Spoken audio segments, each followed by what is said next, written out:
সারা ভারতে একমাত্র হাতে লেখা বাংলা ভাষার পত্রিকা তৈরি করে তাক লাগিয়েছেন গড়বেতার ছেলে আব্দুল্লাহ খান। পশ্চিম মেদিনীপুর জেলার গড়বেতাতে নিজের হাতে লেখা এবং নিজের আঁকা ছবি দিয়ে মাসিক পত্রিকা তৈরি করে চলছেন দ্বারকা গ্রামের ছেলে আব্দুল্লাহ। মধ্যবিত্ত বাড়ির ছেলে আব্দুল্লাহ বর্তমানে চন্দ্রকোনা রোডের গৌরব গুইন কলেজের ছাত্র। ছোট থেকেই ছবি আঁকার প্রতি প্রচণ্ড নেশা, লিখতেও পারত খুব সুন্দর। প্রতিবেদন লেখায় নেশা সব দিন। দীর্ঘদিনের প্রচেষ্টায় সম্পূর্ণ হাতে লিখে রাজনৈতিক সংবাদ দূরে রেখে সমাজ সচেতনতামূলক খবরে ভর্তি করে হাতে লেখা পত্রিকা গড়ে তাক লাগিয়েছে আব্দুল্লাহ। তার মা বাবার কথায় ছেলেকে কখনো কোনো বিষয়ে জোর করা হয়নি।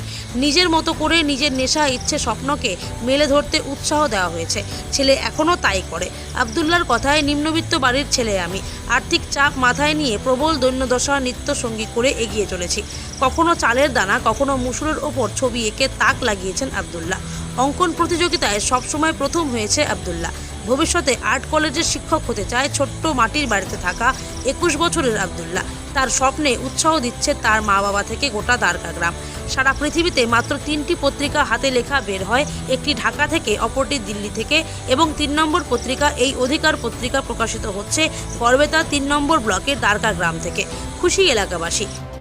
দেখুন, এটা সম্পূর্ণ আমার নিজের চিন্তাভাবনা থেকে। প্রথমত আমি বাংলাদেশের একটি আধার মানিক সম্পর্কে পত্রিকা দেখি, যেটা ওরা হাতে লেখা হতো, এবং ওটার যে ছবি ওটা সম্পূর্ণ প্রিন্টিং করা হতো। এবং দ্বিতীয় হিসাবে আমি আমার পশ্চিমবঙ্গ থেকে বাংলা ভাষায় প্রকাশিত অধিকার পত্রিকা আমি আমার নিজস্ব পেজ, আমি সোশ্যাল মিডিয়ার মধ্যে প্রতি ইংরেজি মাসের 3 তারিখ আমি প্রকাশ করে থাকি। এই পত্রিকা সারা পৃথিবীতে কতগুলো এখনো পর্যন্ত বেরোচ্ছে? আমার জানা, যেটা দি মুসলিম উর্দু ভাষায় প্রকাশিত হয়, এবং বাংলাদেশে একটি আধার মানিক, যেটি গত 2 মাস অন্তর প্রকাশিত হয়, এবং প্রতি ইংরেজি মাসের 3 তারিখ প্রতি মাসে, অর্থাৎ মাসিক পত্রিকা, যেটি অধিকার পত্রিকা, আমি প্রকাশ করে থাকি। এই অধিকার পত্রিকা বের করানোর আইডিয়া সম্পূর্ণ তোমার নিজের? হ্যাঁ, সম্পূর্ণ আমার নিজের। পড়াশোনার ব্যতি রেখে এই যে পত্রিকার পেছনে সারাদিন সময় অপচয় করো, বাড়ি থেকে কোনো চাপ আসেনি কখনো? দেখুন, সাধারণ পরিবার থেকে বাড়ি থেকে তো চাপ আসবে, কিন্তু সবটা করার লক্ষ্যে নিজেকে তো নিজের স্থান করে নিতে হবে। এখন তো বিভিন্ন সবাই চাকরির জন্য যে ইঁদুর দৌড়, সেই ইঁদুর দৌড়ে সামিল না হয়ে এই ধরনের একটা চিন্তা ভাবনা কীভাবে মাথায় এলো? দেখুন, চাকরি বর্তমানে একটা মানে ওটাতে করতেই হবে তেমন করে না। চাকরির আশপাশে অনেক কাজ থাকে। নিজে যেটা করতে পারবো সেটা করাটাই আমার মনে ভালো। আমি চাকরি পছন্দ করি। সেই জায়গাটা ব্যতি রেখে হঠাৎ করে এই ধরনের একটা ইউনিক আইডিয়া কীভাবে মাথায় এলো? দেখুন, এটা তো আমি মনে করি যে বর্তমান সময়ে এই অধিকার পত্রিকা হাতে লেখা সংবাদপত্র অনেকটাই যুবক এবং যুবতীদের মনে অনুপ্রেরণা যোগাবে। কারণ সংবাদপত্র হাতে লেখা, এবং সেটা সম্পূর্ণ হাতে লেখা এবং আঁকা সত্যি একটি অবিশ্বাস্যকর বলে আমি মনে করি।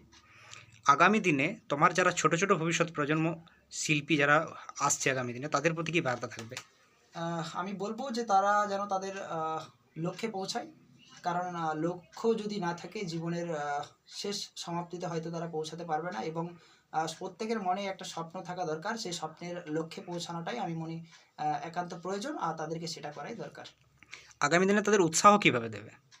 তাদের উৎসাহ বলতে পারি, দেখুন, তারা যেটা ভালোবাসে সেটা যাতে এগিয়ে যায় সেদিকে, তাদের পরিবারকে সেদিকে বিশেষভাবে আগ্রহী থাকতে হবে। এই তোমার পত্রিকাটা কতদিন ধরে বেরোচ্ছে? বিগত আমি 2 বছর ধরে এটা সোশ্যাল মিডিয়াতে আমি প্রকাশ করে আসছি। আগামী দিনে এই পত্রিকা সম্পর্কে তোমার লক্ষ্য কী আছে? আমি চাইছি এই পত্রিকাকে একটি ন্যাশনাল প্ল্যাটফর্মে নিয়ে যাওয়ার জন্য, সেই চিন্তা ভাবনায় আছে আবার। ঠিক আছে, তোমার নাম? আমার নাম আব্দুল্লাহ খান। আমি এখন পশ্চিম মেদিনীপুর থেকে Suman Patra report, news 24 live.